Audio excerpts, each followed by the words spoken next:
again, if you have that knowledge, if you know about the sensitive periods, then you can understand your child better, and that's how you can support them. So first of all, I would say, um, if I had to tell you stepwise, first of all, try to gain that knowledge, and then you try to identify.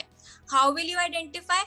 You observe your child, and even if like you don't have to sit there for the entire day and just look at your child, but even during the day, you as a parent, you get to know that, okay, this and this, my child was doing this and this, and if you have that knowledge, you can then make a connection that, okay, he might be going through that sensitive period.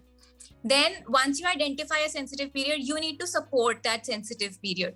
So you need to be aware of what is typical at what age, what kind of activities you can give to your child, what kind of materials you can provide, what kind of an environment. So this is what the prepared environment, this is where the prepared environment comes in the Montessori philosophy. So basically all the concepts are linked. So if you have been, or if you are familiar to the Montessori philosophy, you might have heard observe your child, follow your child. So this is what you need to do. You need to first observe, and how will you follow? After you know, okay, my child is going through this sensitive period, then you will follow. And once you follow, that's when you will prepare the environment accordingly